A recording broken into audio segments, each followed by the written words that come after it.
Right, we are. We are back with some more Great Ace Attorney.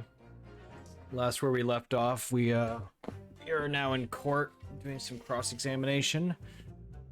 Alright, here we go. It was around 9 o'clock that evening when I visited my neighbor, and I took some tea with me as a gift.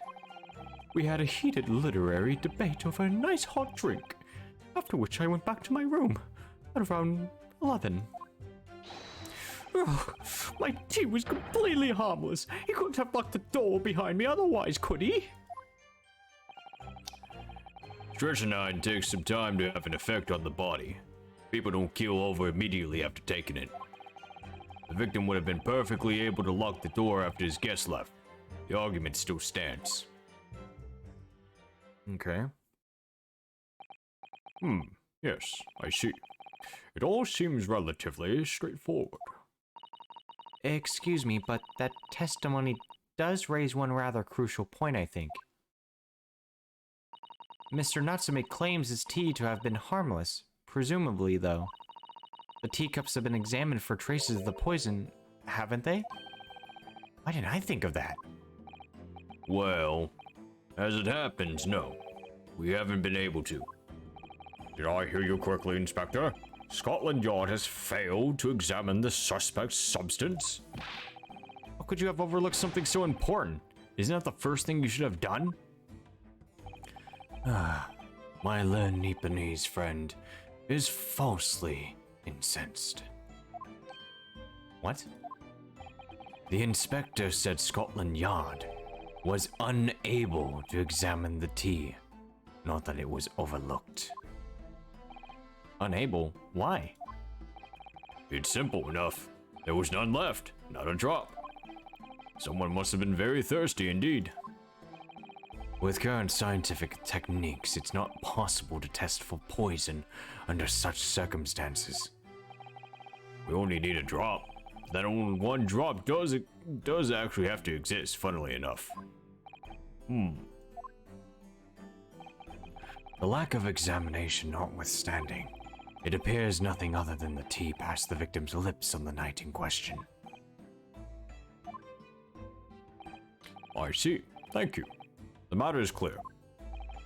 Cast your eyes over the jury, my learned friend. What? You can see it in their faces, I'm sure. The recognition of their accused's guilt. Your client's fate is all but sealed. In mere moments from now, you will lose, and your compatriot will be damned. Damn, he's right. I can feel all 6 of the jurors looking daggers at me. But I can't let them beat me down. I won't. Counsel for the defense, proceed with your cross-examination. Yes, my lord.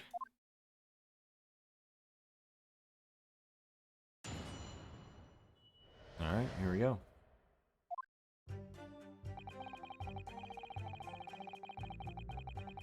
Hold it! Were you and your neighbor good friends then? No, we weren't friends. Not at all, not at all.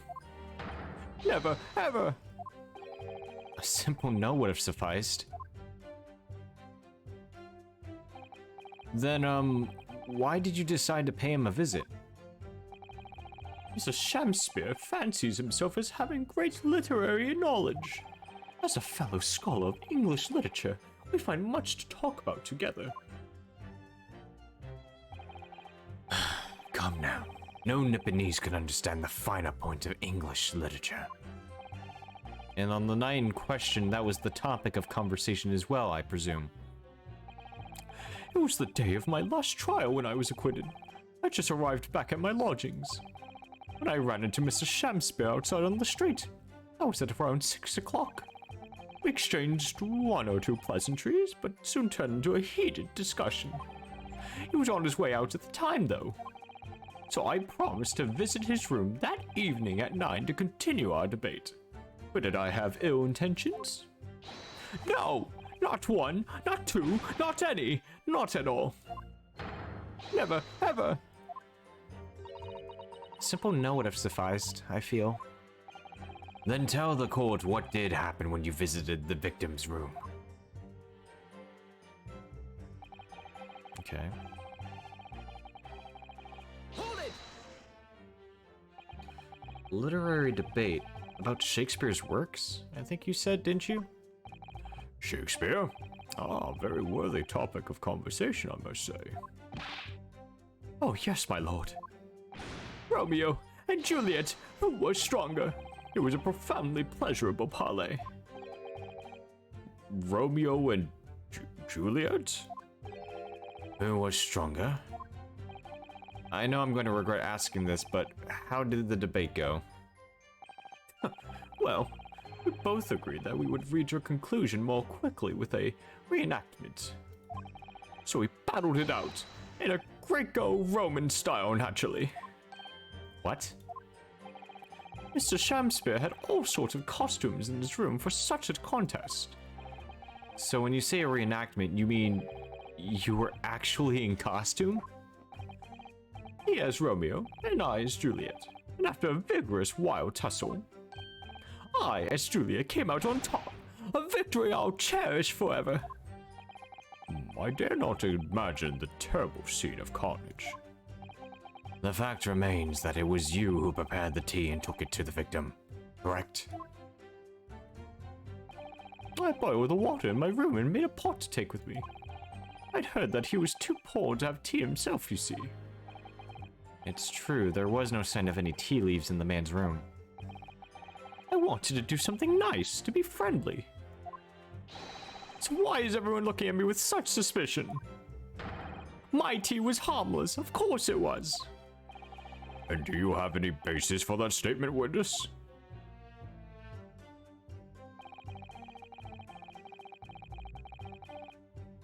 Hold it! Yeah, there was not a drop of tea left in the victim's room anywhere, was there? That's correct. Anyone would think the fellow had never had a pot of tea before. Must have licked it dry. Which is a pity because one drop is all we would have needed to analyze for poison. And you say that you returned home to your room at 11 o'clock, Mr. Natsume? Yes, definitely. By heaven and earth, I swear it. Landlord was able to verify that, as it happens. He confirmed that the defendant went back to his room at 11 that night. And how was the landlord able to attest to this? He, said it was the lamps, I believe. The lamps? Inspector? When the tenants return to their rooms and start using gas, the lamps in other parts of the house flicker. Yes, Mr. Garrett seems to pay a lot of attention to the comings and goings of his tenants. There's only one key to Mrs. Shakespeare's room. I know that's for certain. So he must have locked the door himself from inside his room. The victim has confirmed that to be the case, yeah. So I'm right. My tea was harmless, completely harmless. If you take poison, you die. Everyone knows that. It's not that simple, I'm afraid. What do you mean? Search 9 takes some time.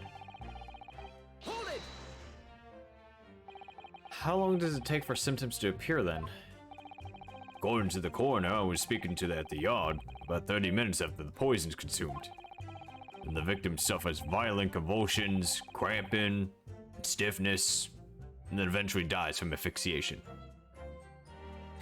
This game title reminded me to ace my law test, so ace my attorney. Yes. So there's a 30-minute interval between when the poison is ingested and the onset of symptoms. There seems to be a lot of different types of poison in the world, that's for sure. Oh dear, death by poisoning again? It's always so awful. 30 minutes is a long time. Certainly long enough for the victim to have locked the door behind the accused after he left. No shit, many types of poison. Yeah, you can't deny that. And it further degrades Soseki-san's alibi. I have the medical report from the doctor who examined the victim here, my lord. Spells it out, really. The accused is the only real person who could have done it. Very well. The court will add this report to the court record as evidence. Alright, let's take a look at this real quick. Check this. Oh yes, I see it here. Delayed onset of symptoms. Right.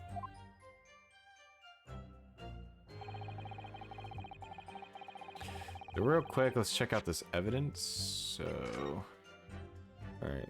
Cause of coma. Ingestion of a small quantity of strychnine. Toxic effects present 30 minutes after ingestion. High likelihood of the substance having been mixed with tea the victim was drinking, but no sample could be obtained for testing. The poisoning incident occurred at around 1:30 a.m. and on February 21st, assessment of the victim's pocket watch that appears to have broken when the man collapsed after the delayed onset of symptoms. No container for the poison was found at the scene. Okay, so he was comatose by whatever strychnine poison he was given. There's no evidence to show that it wasn't his tea, but that's what everyone assumes. We also apparently found this fucking bar of soap at both his windowsill behind the brick wall, which apparently the bricks was, you were able to actually pull them out and see the 2 sets of bar of soap. And he also had another bar of soap on his table, which half of it was cut off and on the floor. I'm honestly thinking that it's the bar of soap. Oh, what the fuck? Wait. Oh. What is it, Mr. Naruhodo? This bar of soap. When we first found it, I could have sworn there was some sort of round disc in the depression just here. A reddish one. Yeah, you're right. I remember it too. But now the depression is completely empty. Where'd the disc have gone? Yeah, that's weird. Yeah, there was a... Okay, good thing I looked at that, so... Let's look at these teacups. So, nothing weird about them other than their color and cracks, so... Nothing about that. Check this real quick. So, here's the weird thing about this fucking scene when we found him. He has a fucking fork in his hand, and then this bar of soap on a platter. And then he has another, like, in his other hand, he had one of the teacups. So I honestly think that he just fucking ate a bar of soap. But then again, there's like, we did find another piece, but can't really tell if he ate an actual piece of it or not. But it makes it look like it. But other than that, nothing else in this picture shows anything suspicious. There's that, yeah, there's that. Secondhand book receipts. That's the books that we found at the scene of the crime, and then there's this piece of letter. Nothing in here. Okay. Alright, I guess we'll press the detective for last statement. Hold it! The argument still stands, you say. This is what Mr. Natsume has been saying, isn't it? A pair of them drank tea together that night, so if there was poison in it, the victim wouldn't have been able to lock the door after the accused left later on. Exactly! Oh, me and my tea are innocent. Sweet and innocent, I tell you. I'm afraid, sir, that doesn't follow. Plus, we're racist. So, you see, strychnine is a slow-acting poison. In other words, it takes time for symptoms to appear. Also, we're pretty biased to you guys. So you could have left the room up to 30 minutes after the victim drank the tea. And as long as you did that, Mr. Shamspear could have locked the door after you'd gone. But no! We drank the tea straight away. The blow over whether Romeo and Juliet was stronger. That came after the tea. Do you have any evidence to support that statement? In my great homeland, the Empire of Japan, we have a saying. Drink tea while it's hot. Sure, a proverb will satisfy the prosecution. I'm afraid there's no conclusive proof to support the defendant's assertion. On the contrary, there are sufficient grounds to infer his guilt in this matter. No! That's the extent of their testimony, is it? If I could voice a personal opinion, Mr. Naruhodo. Of course, go ahead. Mr. Natsume is arguing for his innocence, so so adamantly and so persistently, yet Inspector Gregson just brushes what he says aside. It's really quite infuriating. I agree. So we need to find an inconsistency in what the inspector is saying, I think. I'm afraid so. As things stand, the jurors are sure to find Mr. Natsume guilty. As I see it, what we need to focus on is the poison in the tea. Let's listen carefully to this testimony again. Yes. Okay, so the tea and the poison is the emphasis. So it was 9 o'clock. We had a heated literary debate around 11. Tea was harmless. He couldn't have locked the door behind, but we've already proven that it takes 30 minutes if that was the poison he took. Stretchnine takes some time to have an effect on the body. People don't keel over. Okay, so what? So the poisoning occurred at around 1:30. That's what the statement says.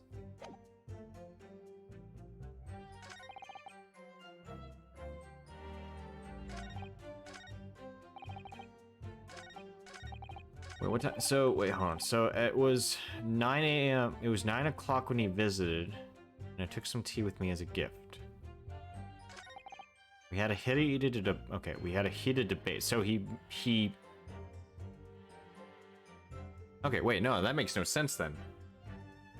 So, he left the room at 11, but the report states that that the poison kicked in... Okay, so there we go. There's our loop. There's our fucking... objection to that. The victim would have been able.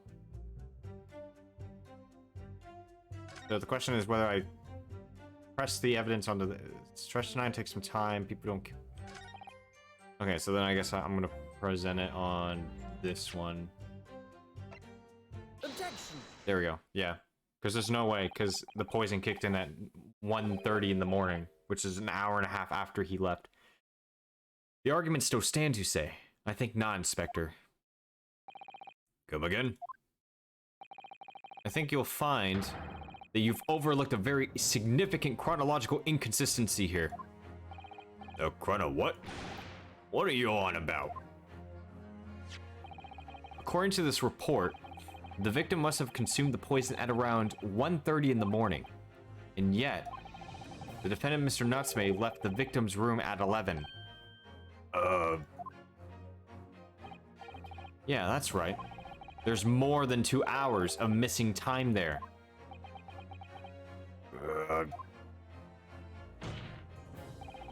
In other words, if there was poison in the tea that Mr. Natsume brought to the victim's room, how could the victim have fallen ill to it 2.5 hours after the defendant left?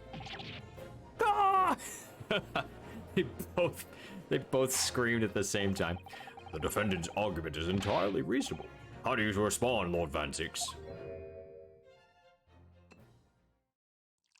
Oh, here we go. Here we go. This is where it all starts. The waste of fucking goblets and wine. Do pray forgive the discourtesy in my mind has wandered. I was considering what cuisine would best complement the contents of my hollowed chalice this luncheon. What? How could it have happened, you ask? I do hate to shatter illusions, but my Nipponese friend appears to be chasing Phantom idea. Phantom? Is it so hard to imagine that the victim drank his tea after the accused had left? For example, at the time stated in the medical report. Yes, at around 1:30. Objection. Mr. Natsume brought the tea with him to drink together with his neighbor. And in Japan, there is a well-known saying, drink tea while it's hot. Wow, I can't believe he said that. Objection. And in my country, there's an even more apt saying. There is nothing more refreshing than cold tea. The point is, if there was such a long gap, there may be other ways to explain how the victim came to be poisoned. Other possibilities. What sort of possibilities, Counsel? Well, for example, the man could have had another visitor. Another visitor? No, that's a very bold assertion, my dear friend. From someone who has nothing to substantiate it. Or the victim could have taken the poison of his own volition. You're suggesting this may have been a suicide, Council? Objection! This is the most retarded thing I have ever heard. You think that Mr. Shamspeare has categorically denied suicide. The idea can and must be discounted. Objection! Nuh-uh. But he could be lying? Wow, you are really just grabbing up in the air, aren't you?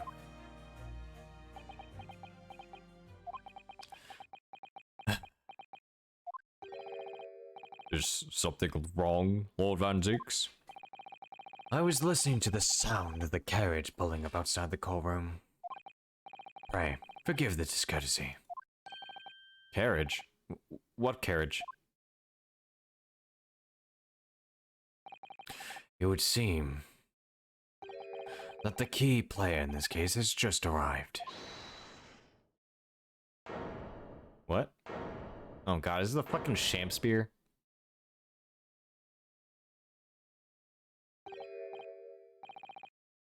Out, out, brief candle, life's but a walking shadow.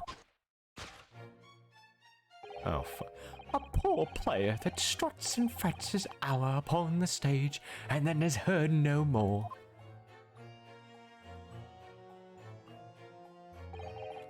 It is a tale told by an idiot, all of sound and fury, signifying a nothing.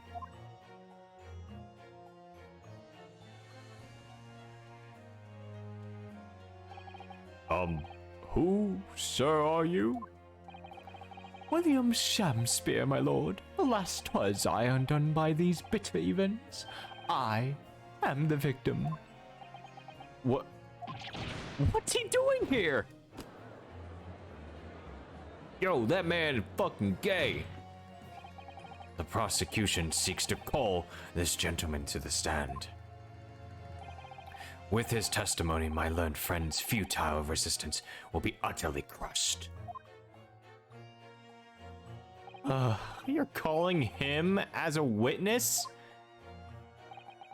Very well, counsel. I grant your request with interest. I'm curious to discover what the court shall hear from the victim himself. Oh, bless your eyes upon me. Happy am I, Shamspeare, to regale thee with my tale of woe, my lord. But I still have my own tale to tell, my own tale of worse woe. I can regale the court with the tale of my perfect innocence in perfect English.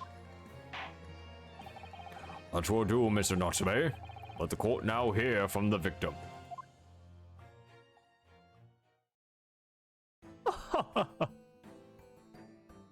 Whoa, who's this guy? Alright. That's Mr. Shamspeare. Who's that other man beside him? Yes, I think You sure that we've caught a glimpse of that man before? State your names and occupations for the court, please, witnesses. A writer of words so sweet, they do scent the breeze. An inventor of ideas so profound, they compose the earth. The unrivaled poet, the unmatched scribe, the William Shakespeare. Were the great bard to be recalled to life anew, lo, what a magnificent man. Good fellows, I am who ponders such a miracle, William Shamspeare. Yeah, name's Mennerman. Andron B. Mennerman. I work for the Altamont Gas Company, East End branch office. Ah, I remember now. It was yesterday on Briar Road. Oh yeah, she's right, it's him. Oh, what's this? Who's that perv over there? What's that man doing over there? Why is he looking through that hole? Looks like he's trying to see into Suseki-san's lodgings. Yeah, alright, we've already kind of read through this. We're gonna kind of breeze through here. Yeah. I'm a running.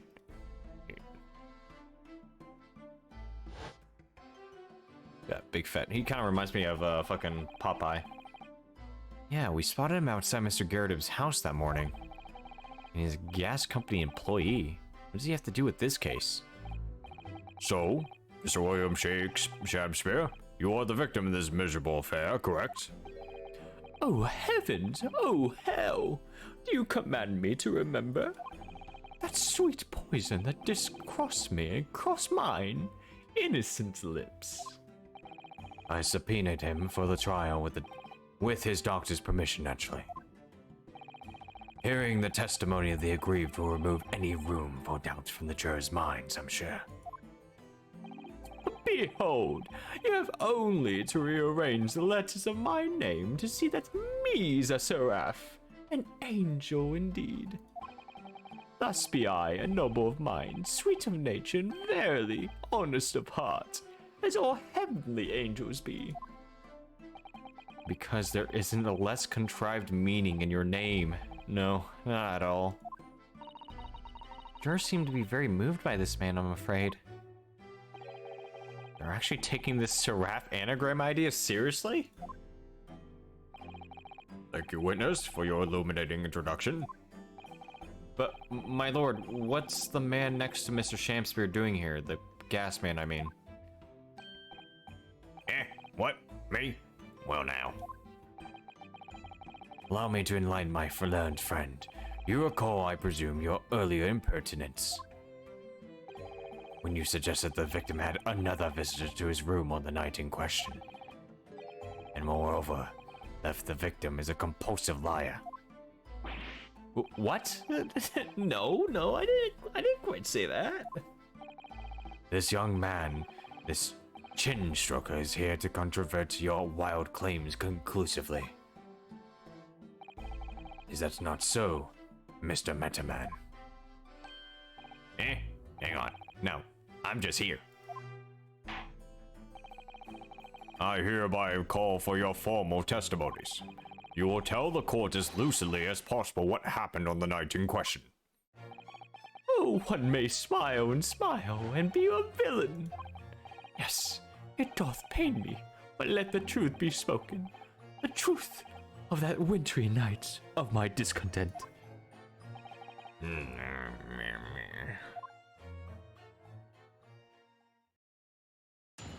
Witness testimony. The wintry night of my discontent. The snow lay about. My neighbor did cometh in the evening, bearing a gift of tea. But merry, bitter was his drink, and when he left, I did fall prostrate on my table. 'Twas the tea let alone did pass my lips that late hour, naught else. I was outside this bloat window in the freezing cold all night, keeping an eye on his room. No one else visited his room but that short little round-backed eastern fellow. Wait, what did you just say? You were keeping an eye on Mr. Shakespeare's room all night? Yep, that's right. Of course, the Luke's window is all but blocked up, isn't it? But there's a little gap in the bricks where you can see into the room. So I spent the night trying to keep my teeth from chattering as I peered it through that. The question is, sir, why? Are you a pervert? What? Well, now, that's because he's on my list. Oh, what a piece of work is a man. Wherefore wast thou not stared wonderment? What are you talking about? This buzzing busybody hath not part in this play. I pray thee, pay him no heed, make no more ado about his tedious words. What'd you say about me? Calm yourself.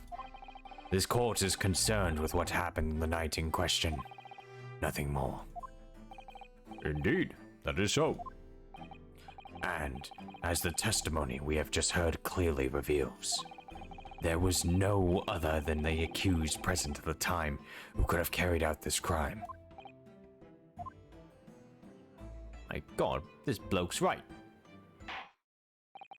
Well, I believe this may be the final testimony of this trial. Now, counsel, the defense may proceed with the cross-examination. Yes, my lord. Oh.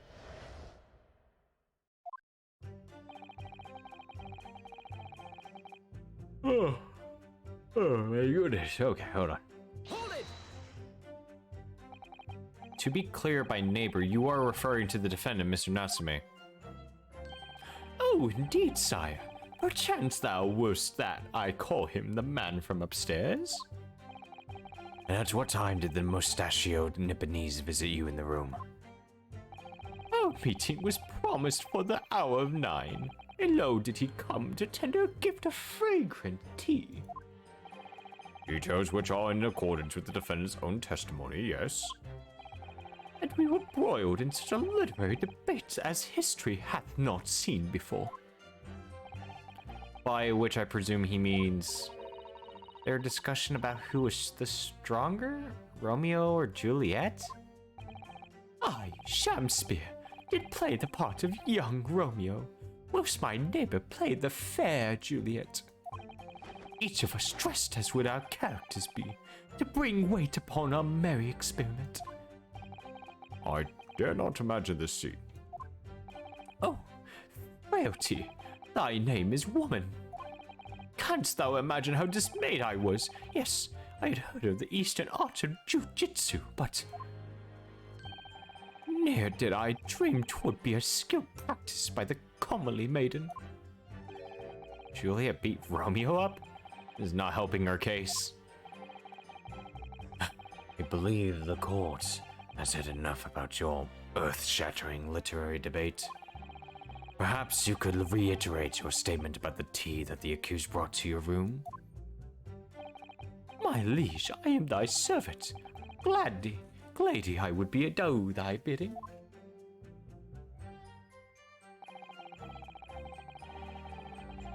Hold it! Let me stop you right there. Mr. Natsume left your room at 11 o'clock, but it wasn't until after 2 that the poison made you collapse. That amounts to more than 3 hours of missing time. If the defendant had really put the poison into your tea, that 3-hour window of time is something you're going to have to explain. Gladly, 'tis an easy task. What?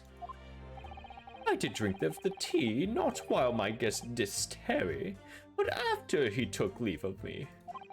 Faith, 'twas stone cold, but at 1 hour post midnight, barely were my lips parched. Objection! That doesn't sound normal. Nay, 'tis quite ordinary, sire, after all.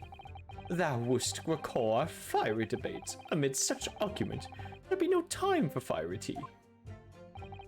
Romeo and Juliet again? And who was stronger? Mrs. Shamspeare, in summary, allow me to confirm. Did you not come here with the intention of naming your attacker? But of course, my liege. 'Twas the stooped lover of words did attempt to reshuffle me off this mortal coil. Ugh, you all know what that means.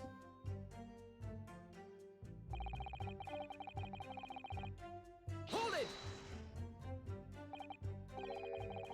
So you didn't have any kind of evening meal, dinner or supper? Fie on luxury, fie on gluttony. To eat thrice daily is but a waste of time. Sorry? I would that my belly were full, no more off than the sun doth rise. Well, most heroic eating habits, I must say. Night and day do I fill my hours with learned study of the great bard and playwright. Hence is it that there doth not in my chamber be then the costumes of mine art. That would appear to be the case, as even a rodent was found starved to death in your room. Now I think of it, it's not just food that was conspicuously missing from that room, is it? I don't recall seeing a single play or script anywhere. For I have devoured them all. You've eaten them? every word be within my skull. Didst thou imagine otherwise? Right, that wasn't misleading at all. Now, could you turn around, do you think? Which brings us to the conclusion that the only way the poison could have passed the victim's lips is in the tea.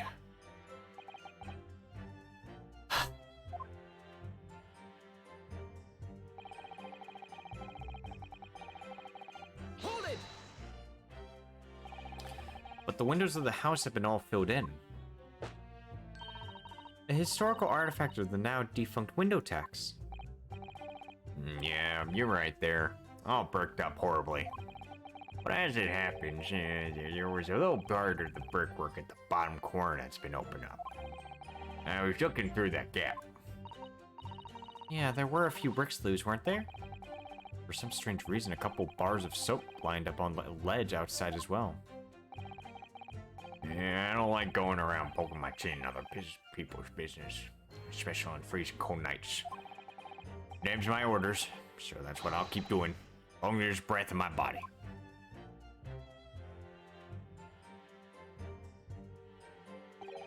What's with all the theatricals today?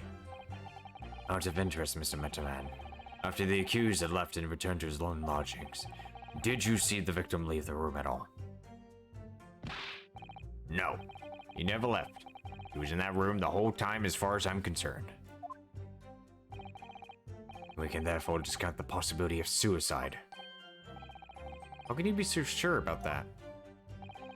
The police carried out a thorough investigation of the scene and found no receptacle for the poison. Since we know the victim didn't leave his room and hence didn't so dispose of the poison's container himself, it's clear that this was no attempted suicide. Only the culprit could have removed the receptacle. Ah, yes. Loosely explained, Counsel. Thank you. It really was. Can't argue with the logic.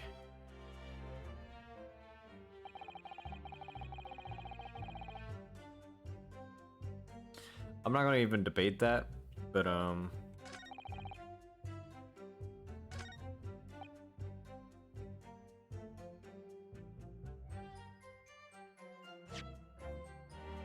okay, so the only misleading thing is that he has a fucking fork, so I'm gonna take a big gamble and present this. Objection!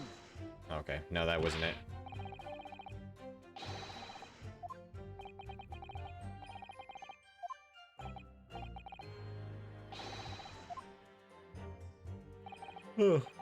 Oh boy. Getting a little late.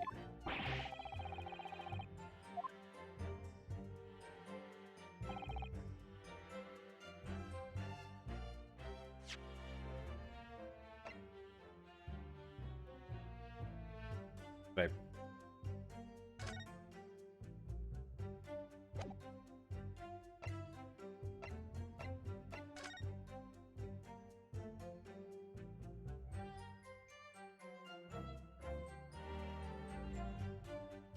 I just noticed something. Wait. This one has a rim of tea and this one doesn't.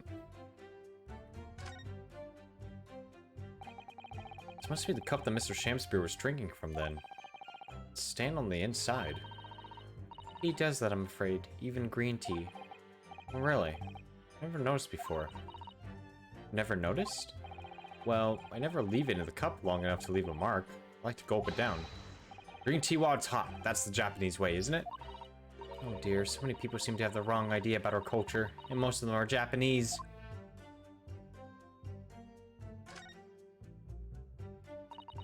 This is the teacup from which Mr. Natsume was drinking. Yeah, unlike the other one, the inside of the cup is completely clean. It's supposed to be he must have drunk the contents before the tea had a chance to leave a mark. Where's gulp it down, too? Sorry, Mr. Naruhodo? Well, if you just sip it little by little, it goes cold. Clearly, I shall have to instruct you in the proper way to take tea.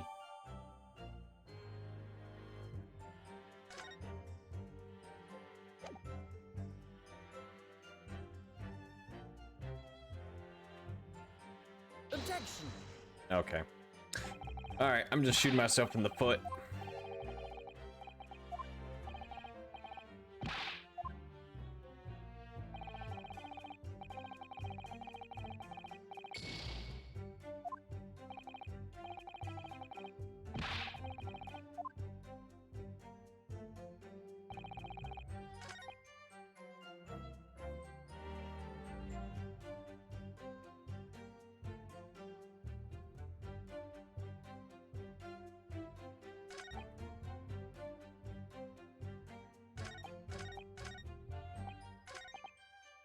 Okay, I guess I'll have to press on this.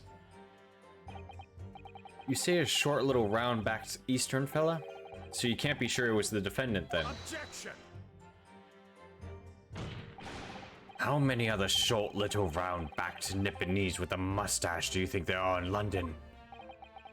Well, of course, it was only a narrow gap. It was quite dark, so I didn't notice the mustache. But he showed up at around 9, so I'm pretty sure of myself.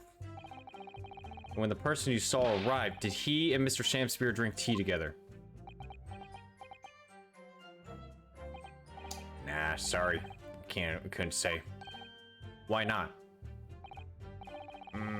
Because I couldn't see into the room with all that well, could I? What I did see was the silhouette of that little round-backed fellow wearing a pretty dress. And the pair of them started some kind of wrestling match, I tell you. I didn't know what to make of it. I suppose that was the Romeo and Juliet championship battle getting underway. Mr. Metaman, allow me to confirm one final time. Apart from the accused, can you state with certainty that no one else visited the victim on the night in question? No question. Gas man's honor. What?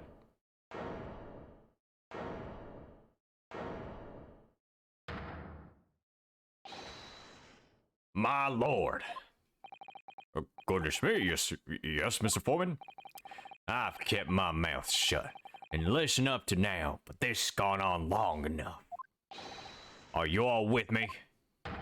Yes. Oh no. Are we to understand that you ladies and gentlemen of the jury are in agreement with one another? That you've reached a unanimous decision? Too right we have. Are y'all with me? Yes. Wait, no, the defense is in the middle of a cross-examination.